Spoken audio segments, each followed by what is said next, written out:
CR101radio.com, podcasts, and more. This is R.J. Rushdoony, Easy Chair number 87, December 28, 1984. Today we are going to deal with the de-Christianization which is underway in our culture. And I have with me Otto Scott, who suggested this excellent subject, and John Saunders. And before we begin, I want to deal with the subject in a general way. First of all, de-Christianization is not anything new. No sooner was Christianity recognized in the Roman Empire by Constantine and given a legal status, made a legal religion, than his successors began the work of de-Christianization. They did this not by attacking Christianity openly, but by adopting a number of heresies, such as Arianism, which in its implications was comparable to the death of God movement, because it posited a God who could neither speak nor had consciousness, nor in any way reveal himself. Then you had, of course, over and over again during the medieval period, various efforts to de-Christianize culture. The witches movement was one such effort. We must remember when the Bible says, "Thou shalt not suffer a witch to live," the word witch in the Hebrew means poisoner. And these were humanistic cults of people who exercised power through the use of poison and the like. The Renaissance was an attempt at de-Christianization, the Enlightenment, Romanticism, and much more. So we have today the culmination of these efforts in the open and avowed humanism of our time, which is attacking Christianity in a variety of ways, trying to destroy any standing it has legally. For example, in one public school, I believe 8th grade children were involved.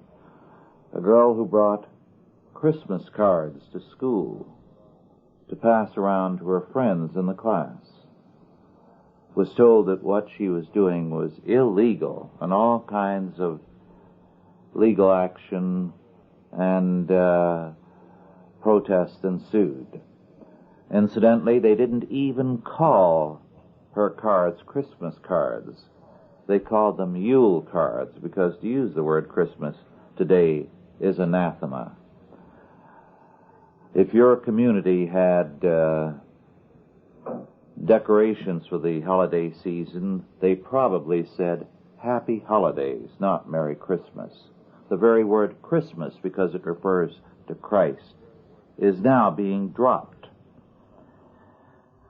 Much more could be said, but before we begin our discussion, I'm going to cite one area where I see this de-Christianization far gone. It is economics. For example, the key factor in contemporary economics, a la Keynes and his successors, is money, the control of the money supply. Now, the control of the money supply really has little to do with the heart of economics, especially when the control of the money supply is fiat money, paper money. Productivity is the heart of economics. You can flood a country with money, as has been done, for example, in the German inflation, the Hungarian inflation, the Brazilian inflation, and others. And it's worthless. It does not enhance productivity. It hampers it. And today, economic thinking in Washington hampers productivity because its thinking is geared to the control of the money supply, as though managing money is going to further the economy. Now, that is humanism. It is anti-Christianity because it says, first, that man as his own God can create his own law and his own values, and therefore he can make money. And through his controls, he can produce a successful society. Productivity is the factor that is left out. Well, Otto, John, let's hear from you now. Well, the whole question of de-Christianization is, as you say, far gone. One of the things that has occurred, one of the stages that we have reached, is that anti-Christian dialogue is taken as a sign of liberty instead of as a sign of prejudice. Yes. Now, this is pretty unique. I don't really believe that there is any precedent historically for any civilization that has decided that its own destruction is a sign of progress. Mm-hmm. And yet the Christian civilization has gone along with the argument that anti-Christianism is merely intellectual freedom and not an attack. That ideas don't have consequences. It's Yes. an intellectual exercise, Mm-hmm. and it really has no consequence in the real world. I was thinking about this subject for a long time, or a great deal rather, from the time we first agreed to do it. And it seems to me like the whole thing comes down to this tension that exists between the sin nature of man and God's nature. It's like man must have fellowship with God. It's part of his being and its nature, put there by God himself.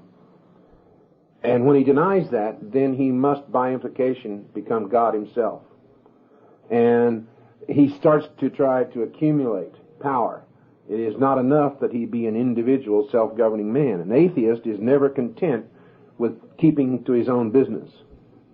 Well, my point is that if we don't have the real God in our lives, and not just as a matter of personal contact or personal relationship, but as the foundation for everything we do, once that is missing, then man on his own attempts to build, he attempts to accumulate power to emulate that God.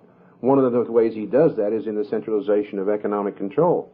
That's one of the ways in which he does it. The control of education through a massive centralized bureaucracy. He cannot tolerate the idea of the individual being on his own and responsible to himself and to some other God other than the humanist. And as a result of that, we find out as we go along that it is absolutely essential for humanism to aid the de-Christianization of society, or it could never achieve a stronghold. Either God is God or man is God, and that's the whole problem in terms of humanism is that once they gain some kind of a foothold by denying the real God, then they will sooner or later take on all the nature and attributes, or attempt to acquire all the nature, attributes, and power of God in every single area of life. And it's not a matter of there being some kind of vacuum or some kind of neutral area out there in which these ideas have no consequence. It's a fact that every idea has a consequence. And the humanist cannot succeed without the de-Christianization of culture. It's absolutely impossible, because the two cannot coexist. Well, the arguments that have been raised bring to me some need for distinctions. There's a distinction between non-Christian and anti-Christian. Obviously, a great deal of the world is non-Christian, and the Christians regard this as areas to which we should bring the message, the gospel. Now, there have been barriers erected against that sort of proselytizing. Over the holidays, I read in the newspaper an item from Greece. 3 Christian ministers in Greece from the West have been arrested and given prison sentences because they befriended a young Greek and in the course of helping him out, discussed their faith. This is in Greece? That's in Greece. Greece is presumably a European country, a member of NATO. At the moment, it's in the control of a fanatical socialist. And that brings up the fact that socialism is anti-Christian. Socialism is anti-religion, but in particular, it's anti-Christian. Now, one of the ways in which this subject has been confused for a lot of people has been the tendency to say anti-religious where they mean anti-Christian. Yes. Mm-hmm. Because they do not attack other religions. Mm-hmm. Other religions are treated respectfully. Only the Christian religion and its clergy and its believers are treated to expressions of open contempt. Yes. That's very common because I know when I'm functioning in the film and television industry or in a lot of other places, the term that commonly comes up when religious subjects come up, specifically Christianity, is, well, I'm not a religious person. What they really mean by that is that I'm not Christian. They are, in fact, religion. Their religion is humanism, but they won't admit to that. But it's a very, very common term. And like, as you say, what they really mean is that I'm not a Christian, because that is the cultural fabric of this country, and that's what everyone presupposes when they get into these subjects. Of what you're really talking about when you speak of religion is Christianity. They don't see, for example, that Buddhism is a religion when we all know it is. Even though it claims to be a philosophy, it's nevertheless a religious worldview. They don't see it in those terms. The only religion per se is Christianity. All the rest of them are open, viable intellectual options, and it's just a matter of opinion as to which one is valid. The only thing they agree on is that Christianity is invalid. I think these forces of de-Christianization are paying us a left-handed compliment. Oh, yes. Because ideas do have consequences, but they don't believe that any idea has consequences as far-reaching as those which are Christian. They're afraid of the slightest reference to Christianity, even in the term Christmas, any reference to Jesus Christ. So, in effect, they are saying, other ideas are not as deadly dangerous, but Christianity somehow is going to destroy us. Mm-hmm. Yeah, I think they all sense, in the same sense that Paul says that they're without excuse for they can see the things of God and the things that are made. I think that non-Christians or the anti-Christian people, though they might not be able to specifically, I'm talking about the average person now, not the intellectuals, they might not be able to specifically tell you why they oppose Christianity for a particular set of reasons. But they sense innately that there's something challenging to them and to their own little secure world in Christianity, even though they might not know what it is. Well, that probably is due to a defect in the way Christianity has been presented to the secular world. From the beginning, the Christian religion has been associated with individual liberty and freedom. Yeah, dangerous idea. With the rights of the individual and not with the rights of the group or the city or the state or the government. Now, by default, the enemies of Christianity, the anti-Christians, and I keep coming back to the difference between the anti-Christian and the non-Christian. There are lots of non-Christians who are quite respectful of other people. And we have no argument there. There is no argument. The argument is with those who go out of their way to attack Christians and Christianity, and do it in a manner which would not be acceptable if any other religion or group were involved. That's true. Yes, you both dealt with this issue of statism and freedom. I'd like to tell of an incident that occurred to a very prominent Christian lawyer in dealing with a case of freedom of the exercise of religion, of Christianity, before the U.S. Supreme Court. And one of the Supreme Court justices of the United States leaned forward and asked the question very earnestly and with no hint of cynicism as to why the church could not be controlled. After all, we control business, and what makes the church so different? Now, basic to that is the presupposition that because there is no God, therefore every human institution must be on the same level, under the true God, the state. The state, yes. Mm-hmm. And therefore, control is a necessity, and freedom is simply a license that the state gives or withholds at its pleasure. Mm-hmm. I think that's the idea of the individual, the importance of the individual in Christianity. A while ago I said it was a dangerous idea, and I think that's the inherent, that's really the ultimate enemy as far as humanism is concerned. You see, in the school system, it's now in the public school system, it's now a situation in which you have teachers feeding students' minds full of a great deal of data, but they don't teach the students how to organize that data in any kind of, and relate it to any kind of ultimate truth, you see. So what they do is they render the students dependent minds. And the reason why, as many of the early educators in the progressive movement pointed out, is that an independent, self-sufficient thinker is a threat. A threat to who? Well, a threat to the Marxist socialist state. And that's the whole problem. And when you talk about the de-Christianization of culture, not only does it touch on economics, but it touches on education, on medicine, on social questions, etc. And we see this continued centralization of power and control in the hands of bigger and bigger government. Well, the question of government keeps coming up.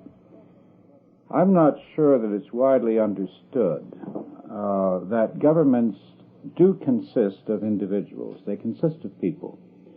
And in most instances, a small inner circle rises to a position of power and influence in all governments. Now, this is true across the board. It's true in democracies, and it's also true in anti-democracies.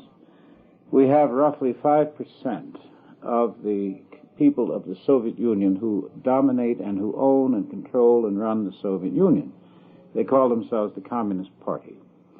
There are, in other words, there is a party that usually runs or operates a government. From time to time, the parties may alter, they may shift, but there's always an irreducible 5% in control.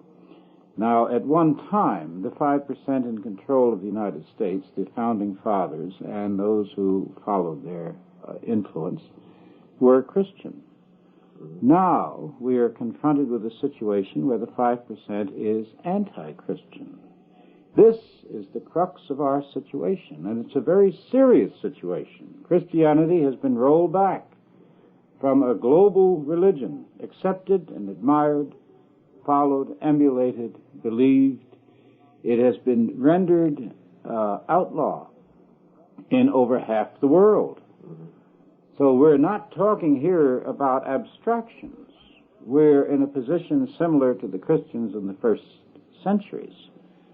Very similar. Mm-hmm. Parallels, you could detail an awful lot of parallels between the Roman Empire and its dealing with the Christians and what's happening now. Mm-hmm. An awful lot of parallels. In the next few weeks, I hope the typesetting for my next book, Christianity and the State, will be underway. It has begun, Chuck? Mm-hmm. It's done. It's done. Wonderful. He's just working on the index. Oh, very good. Well, Now, I have a chapter in there on a verse in the New Testament about praying for rulers. Mm-hmm. Christians have false appreciation of that verse. They see it in rather sanctimonious terms, without understanding what a revolutionary statement that was. In Rome, to pray for the king placed you in the position of superiority to Caesar, because you were the intercessor with the powers of the universe then, whereas Caesar was the intercessor as a god to be, and eventually a god, as Roman history developed, for all the people. So these Christians were obvious subversives, Yes, no question. because it was they who were the intercessors for Caesar, not Caesar for them. Well, that's the situation we have now. The state feels that nobody has power greater than the state, and any appeal or prayer must be to the state. Intercession must be to the state. The state alone has the power of control, so that it denies that there is a power above and over itself, to which appeal can be made, from whence all law comes, and to which the state must be responsible. And yet the Christians today, when they talk about praying for rulers, for their rulers, they think of it, they cast it in a very pietistic, almost negative, well, it's about the only last resort that we have, etc. When in reality, the Christian ought to see himself as the prophet, priest, and king before God on behalf of the ruler. And he ought to approach the throne with boldness in his prayer, instead of with this negative kind of pseudo-humble piety. And I think that's characteristic of the whole internal life of the average Christian today, who's hung up in pietism without knowing it. And he takes that whole attitude. He doesn't realize the power and the strength that he has. And I'm afraid that if he didn't realize it, if he doesn't realize it, then things are only going to get worse. But if he does begin to realize it, even only in a 5%, as Otto was talking about, even if only a 5 percentile, recognize their true power and position before God, then humanism doesn't stand a chance. And I think that's one of the things that we ought to talk about in terms of the de-Christianization of culture, is that can only occur so long as the Christian does nothing, or as Burke said, evil abounds when good men do nothing. And I think that when Christians begin to come back, and it doesn't take masses, we've never had masses to start a reformation or a reconstruction or anything of that nature. It's always been a handful of people. Well, yes. Perhaps part of our problem has not been the de-Christianization so much as the distortion of Christianization. The new arguments which claim to be Christian, which arose, the various heresies that Rush mentioned. And we have the business of praying for the ruler. I recall that this was a subject of some disagreement between John Knox and John Calvin, where Calvin took the more Catholic view that you could outlast bad rulers, whereas Knox took the Old Testament view that it was heretical, it was irreligious for a believer to live under an unbeliever, and even more under an anti-believer. And in that way, Knox changed the government of Scotland. And all of its history. Now, we need more Knox. And the fact that Knox has received such a terrible press is an evidence of his importance. One or two scholars have said that John Knox was the real founding father of the United States, and nobody has ever developed that thesis. I think, Otto, in a minute perhaps you should, since you've had a long background in journalism, deal with that very important issue of the use of the press to de-Christianize this country, because that has been a very, very important factor, at least in the United States, if not elsewhere. Elsewhere also. In the 19th century, the two things happened. First, the rise of industrialization people left the land and went to the cities. And they left their settled villages and their congregations and their churches and their ministers, and they found themselves in this peculiar modern position of being isolated in the middle of a large crowd in a city. And concurrently, the penny press came into being. The high-speed press came on stream. So the newspapers began to arrive. In the period from about 1855 to 1890, the newspaper became the great link, the great connecting link for the people in the cities. And it replaced gossip over the back fence, and it replaced family and everything else. And it just to that extent, I think McLuhan was right. The global village came into being, the mental village, in which people share a certain cultural world, as they do today on television via the soap operas and the newscasts and so forth and so on.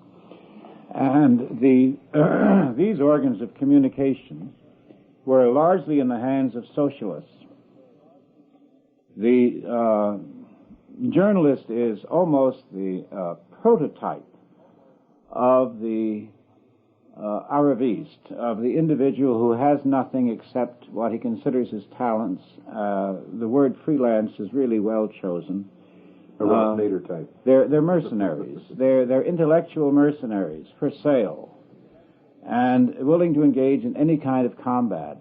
All settled institutions repel them because these institutions have hierarchies in which they are not qualified to join. Therefore, all settled institutions have to go. And you had an outpouring through the press of a vision of society in which higher motives and transcendental significance was totally ignored. Now, for 1900 years, when Christians talked about a man, they talked about the significance of his life. Mm-hmm. And when the press moved in, they talked about the events of his life. And there's a lot of difference if you describe an event without the significance. Yes. Mm-hmm. Great deal. Out of context. Then it can be interpreted by anybody any way they want to. Well, then it ceases to have significance. Mm-hmm. Mm-hmm. Then you can ascribe to all men the basest of motives. Mm-hmm. So that you hear, I've heard practically all my life, but I've mentioned, for instance, that such and such a person did such and such a thing. And the other fellow has said, well, wouldn't you do that too if you were in that position? Mm-hmm. What an assumption. Mm-hmm. The whole basis of Christianity is negated by the modern media, which feeds the revolution, which helps the revolution, which opens the gates to the revolution, and which the revolution is the first to stop, because the revolutionary regime cannot endure if that particular pattern were to be continued under the revolution. Mm-hmm. Mm-hmm. That's an interesting point. There's a new book by a Russian refugee who was highly placed in the regime there, Nomenclatura, dealing with the bureaucracy. Have you read that? I haven't read it, no. Oh, it is a remarkable book.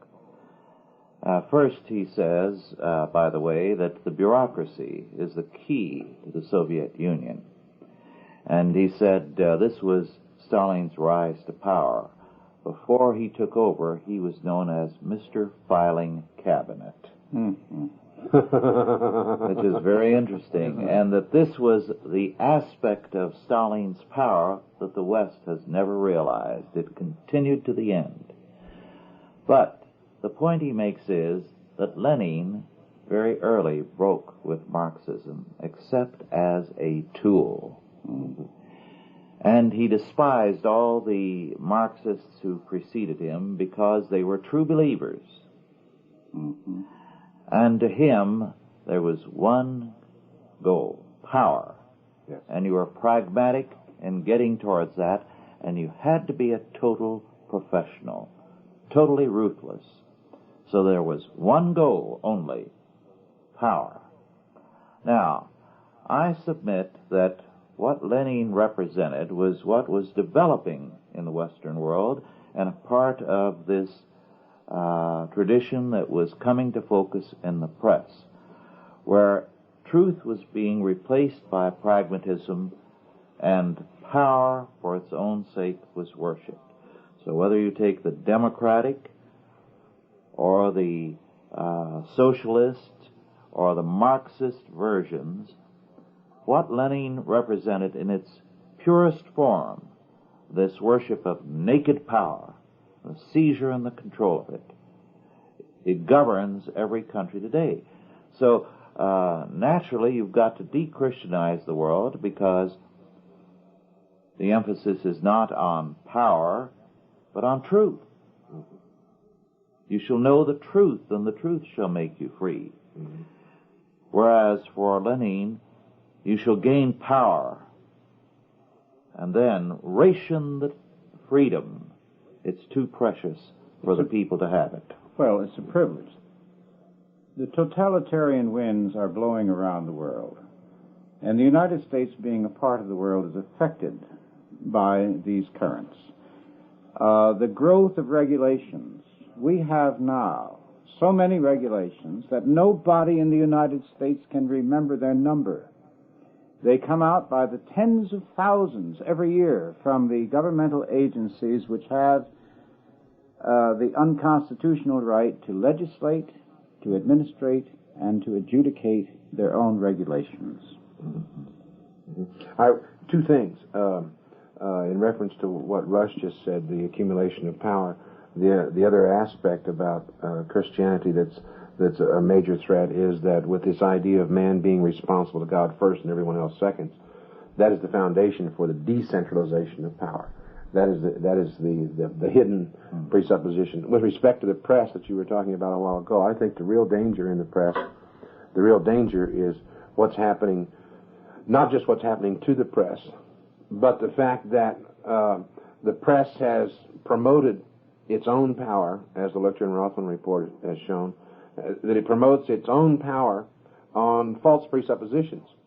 One of the things that very few people in the modern day and age have ever paid any attention to is if you do a historical analysis of the First Amendment, you see the right to assemble, the right to a free press, etc. All right, those are all tied together in the same First Amendment, along with Congress shall make no law respecting the establishment of religion. The important thing to remember is that in the 17th century is when the theological and philosophical foundation and the price in blood was paid for a free press, because the Christians had to have a free press in order to publish their material. They had to have the right to assemble, etc., etc., etc., in their churches, because they were being persecuted and forbidden the right to assemble. All right. My point is that only on Christian presuppositions is the First Amendment possible. Now, if the press continues to attack Christianity and to seek to further the de-Christianization of American culture, then what it will eventually do is it will eventually cut the entire intellectual, religious, philosophical, and theological foundation out from under its own rights of free press. Well, the press freedom ends when the revolution succeeds. Yes. Now, the creation of minority rights. Minorities, of course, have always had rights in the United States indistinguishable from the majority. The United States was founded on the principle that democracy consists of majority rule. When you have a press that is against majority rule and promotes minority rule instead, you have an anti-democratic movement. Now, in the Southwest, for instance, this particular pattern is beginning to develop. Between legal and illegal immigration, we have a growing influx of Hispanics into the Southwest. Most experts believe, if this continues, that by the year 2080, 100 years or so from now, these Hispanics will constitute the majority of the people in this particular area. Then you will be faced with what's known as irredentism, a movement to either create a separate new state, Hispanic state, or return to Mexico. And the dissolution of the United States, in other words, is foreseeable. This fits in with a pattern developed in the Kremlin of propaganda in recent years, arguing for the breakup of the United States into 3 or 4 different countries. on the argument that it's too large, too diverse, and so forth to remain as it is one continental power. So we see here between the building up of the Hispanic minority by the press and its complaints, not what it's receiving, not what it's contributing, not the values of these immigrants, but the complaints, which creates an atmosphere of division. Ironically, at the same time, though, the most rapid Americanization that has ever taken place in any group of immigrants is taking place among the Hispanics. They have their professional leaders who are determined to promote everything of the old culture. But the average Hispanic immigrant to the United States, legal or illegal, has had it with the old country. And he is eager to become a part of the American culture.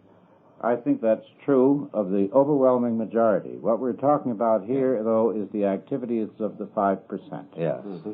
I think that the leaders of the Hispanic community that you're talking about, the ones that lean to the left and everything else, who are more self-styled leaders, I think they're really, in spite of all their rhetoric about moving forward and new ideas and everything else, they are in fact exploiting the very thing that the Central and South American has wanted to get away from, this idea of power being distributed from the top down instead of from the bottom up. And I think that's the reason why it's reaction against that autocratic top-down power structure. I think that's taking so many of the Hispanics out of the so-called Hispanic movement. I think that's the reason why Cesar Chavez is losing so much of his power. I know one of the things that I found out in the election when I talked to Hispanic leaders is that there was two types of Hispanic leaders who differed as much as night and day. There was the one type who represented the old elite once removed, the old elite in Central and South America who ruled from the top down. And there was the other type who no longer believed that and in actuality fought against it. And those in the second class were usually businessmen and individuals of that type who were self-made on the basis of doing it for themselves in America. And so they didn't need the top-down elite telling them what to do. Well, what we're seeing, though, regarding the Hispanic world vis-a-vis the traditional American culture is now in Central America. We were at that conference not too long ago that the Alive and Free people put on regarding Marxism at our doorstep in Central America. Marxism obviously only affects a minority in Hispanic America, which has always been, by the way, a very religious, very Christian community, and still is. But for various reasons, there is now the intellectual argument, the tides, the press, all the media, the worldwide Marxist propaganda, the anti-Christian drums are rolling throughout Hispanic America, wherever it's located, in North, South, or Central. And we have, as Christians, put up a relatively limited response to this challenge at home, in front of us. We haven't even done it in Central America.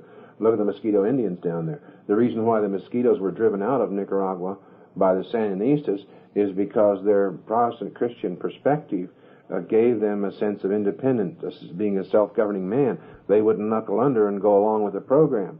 And the Sandinistas couldn't very well murder 200,000 of them. They only ended up, I think, killing about 20 or 22,000 of the Mosquitoes. Of the rest of them, they drove into El Salvador and eastern Honduras. So now they're all refugees.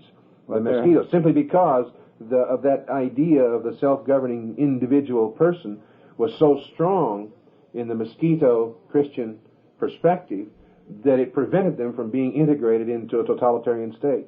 But there has been progress. I think Rush has the statistics on that, don't you? Yes.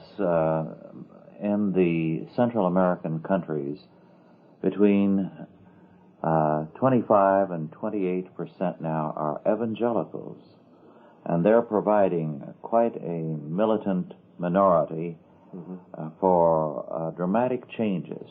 When I give that data, I will have to exclude Panama. We don't have any data on that. One of the areas of problems is also the media and the films and television, your department, John. Now, Solomon tells us that God declares, "He that sinneth against me wrongeth his own soul. All they that hate me love death." Shafarevich, in Solzhenitsyn's book Under the Rubble, analyzes the philosophy of Marxism and says it is a will to death, mass suicide. Now, anti-Christianity, because it sins against God, is involved in this will to death, this love of death. So what do you see? Well, I would say in our day the forefathers of the mood towards perversity in literature were Oscar Wilde and George Bernard Shaw. With them it was mild. But since then it has become a necessity to dirty up things, to have a bad ending, to force one on it. Now, previously, there was a lot of sentimental literature that insisted on a happy ending. Now there is the most vehement insistence in the history of literature on a perverse ending, on things working out badly. Anything else is considered unrealistic. I know that a while back in a film review I glanced at, I saw an arresting line. Some new Disney film was felt to be a bit more mature. And the reviewer went on to say that when Disney produced a film that could have an R rating, we would know that the Disney studios had come of age. Now that's an interesting standard. The perverse ending, the deliberately perverse ending, as alone constituting realism. Now, the thought is not original with me. I never saw any of the Star Wars films, and I know from what I've seen about them that they were dualistic and not Christian, Manichaean in essence. But they had happy endings. And people lined up to see them because they were hungry for some kind of triumph over evil. Well, I submit that the forces of anti-Christianity are so willfully suicidal that if Christians but awake, we're going to triumph. These people are determined to kill themselves and everybody else with them. Well, I think God loves the brave. And my feeling is that if you won't fight for God, you are failing in your duty, and you will be held to account. Yes. I think that the whole campaign to make Christianity synonymous with surrender is probably the most dangerous anti-Christian weapon ever devised. Yes. This is why so many people, pardon me, so many people now attach themselves to peace, and their only avenue toward peace is to accommodate their enemies. Now, this is a very sinister development. I've forgotten, and I really never knew who coined the phrase, "the devil can quote scripture for his own ends." But the peace movement is a pretty good example of how that operates. Well, there's one passage that's very interesting in Scripture that always comes to mind when Christians start talking about peace in the sense that you're talking about, is a passage in which the Lord commands, I think it's in Galatians, is it, where the Lord commands through Paul that the husband is to defend the wife even as Christ defended the church, i.e. to giving his own life for it. Now, you only do that in fighting an active and vigorous defense, which could involve combat, you see. But I think there's a whole area of Christian resistance. The theology of Christian resistance, I don't think, has been worked out and propagated on a broad enough scale that there are people who understand that. Going back for just a second, though, to what Roy said about the media, you know, it's interesting because Shaw and wild because of who they were. Their little tittering on the edge of pornography was accepted because of who Shaw and Wilde were. And then later on, it was confused with that was the key to their success. And so people took the inherent evil in the pornography and began to abstract that and utilize that more and more and more. The problem in the media is that there is no content, there is no meaning for life or the universe because there is no God. And when you take content out of art, it's meaning. Well, all you have left is the form to manipulate. I think the word perversion that Rush used is a very apt one, because it isn't simply a perversion in certain areas. It's a perversion of all values, so that we have something which almost turns the stomach. We have the most degraded people elevated over the worthy. Yes. Mm-hmm. We have a complete inversion, a complete perversion of values.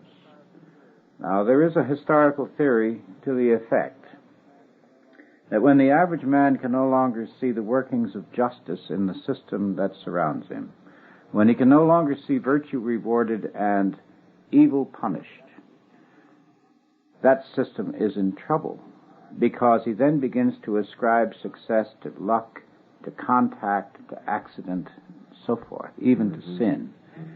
And what he cannot rationalize, when he can't see any logic in who succeeds and who doesn't succeed, that civilization is doomed, because what cannot be rationalized cannot be defended, and what cannot be defended cannot be maintained. Mm-hmm.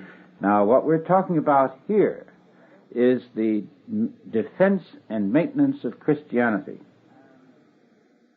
And Christians as a group, and this is a sweeping generality, are not defending Christian principles. Mm-hmm.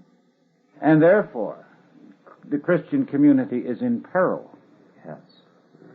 You made a point earlier, Otto, about the need for courageous Christians, courage and virtue, which reminded me of a saying that I cited to you recently by Martin Luther.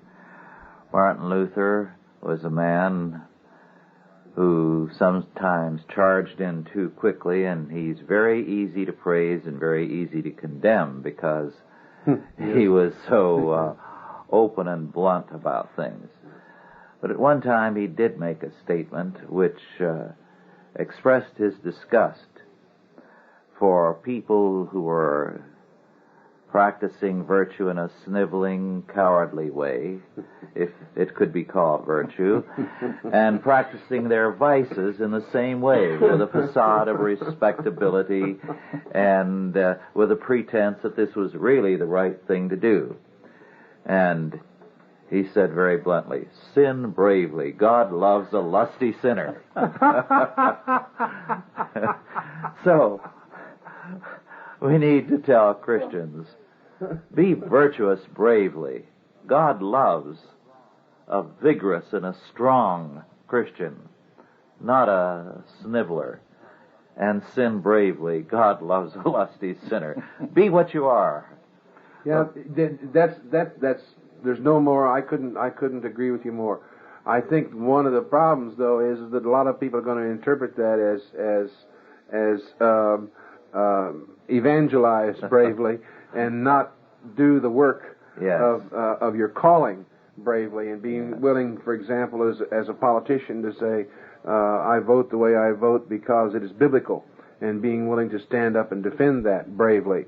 That's too many times people talk about being great soldiers and warriors from the Lord, when what they really mean when they talk in those terms is that they managed to reach 126 more people this week with the gospel, and they got 4 more conversions this week than they did last week, when in reality evangelism is, as we all know, is only one part of the whole Christian worldview.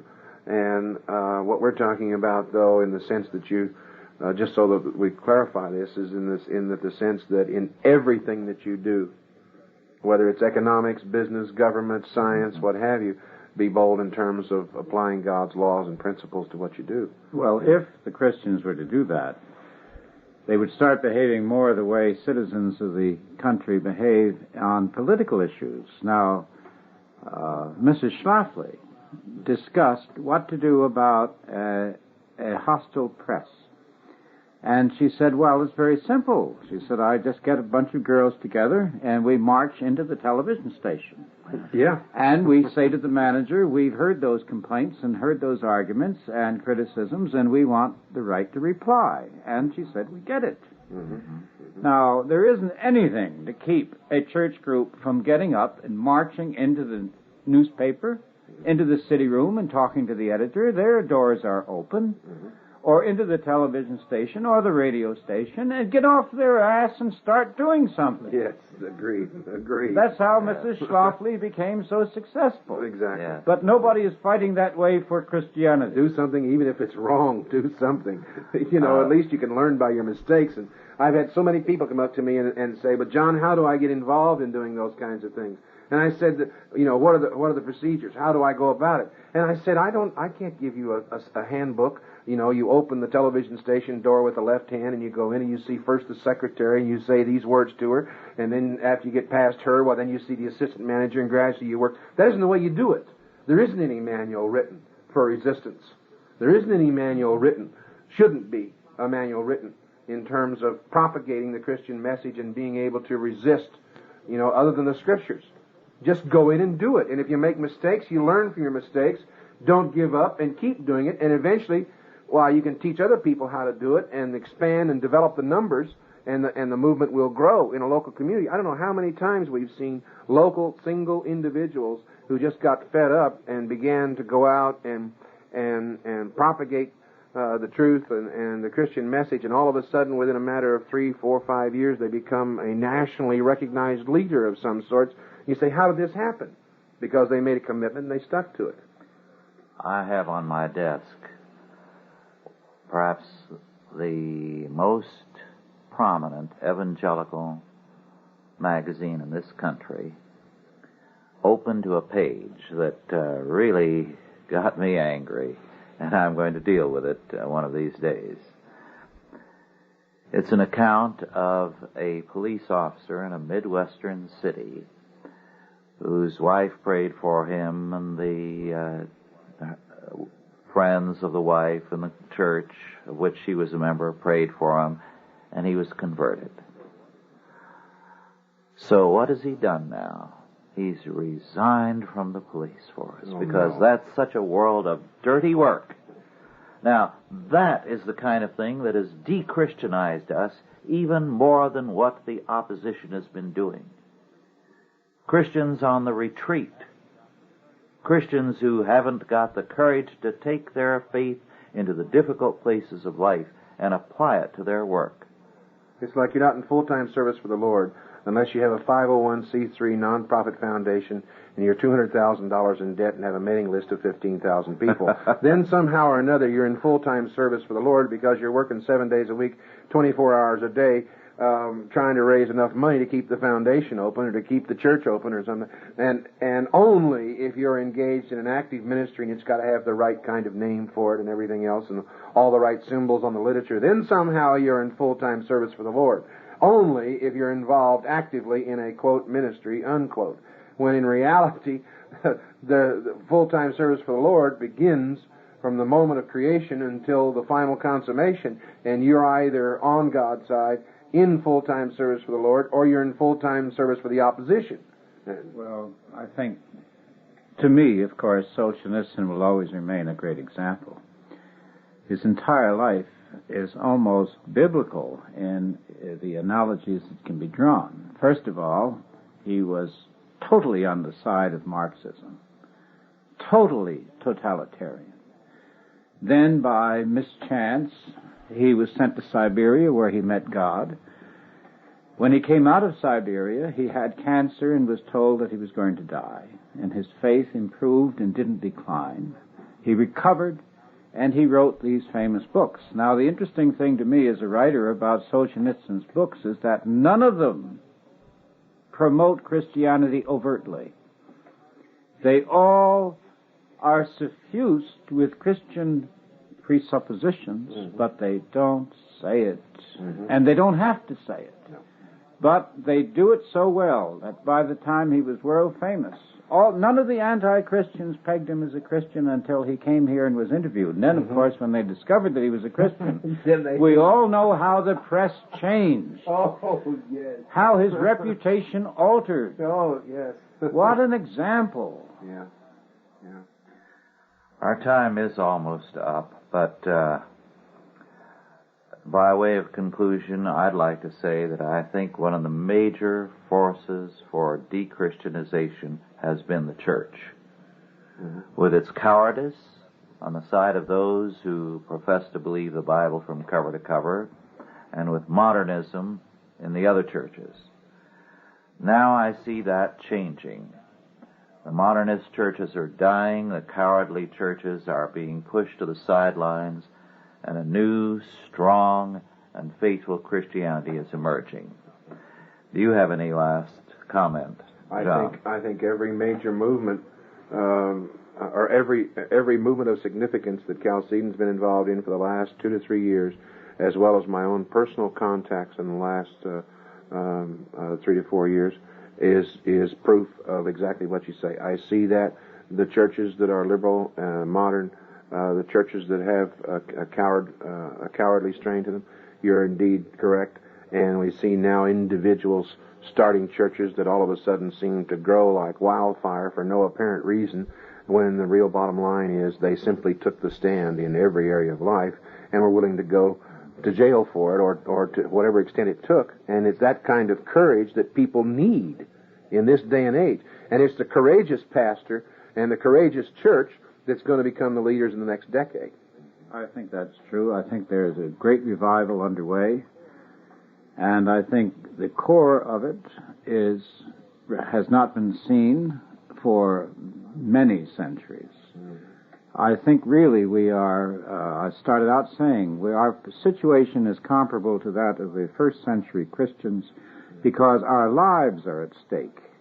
I can't overemphasize this, that most of the people who hear us will be very lucky if they die in bed, because we are going to face very serious challenges in which our faith is going to be tested. Right now, it's easy to stand up. It's easy to stand up. The time will come when it's going to be hard to stand up, and the longer we wait, the harder it will be. Yes, well, we are told by the Apostle John that this is the victory which overcometh the world, even our faith. And it shall overcome. And I believe that we're going to see some of the roughest times in all of history within the next 10 years, perhaps. But we're going to emerge out of that as the victors. So we have a glorious faith, a great God, and the assurance of victory. It's a question now of the church, the sleeping giant, waking up. It is beginning to awaken, and I expect great things to happen as a result. Well, thank you all for listening. We'll be with you again in a couple of weeks. Authorized by the Chalcedon Foundation. Archived by the Mount Olive Tape Library. Digitized by ChristRules.com.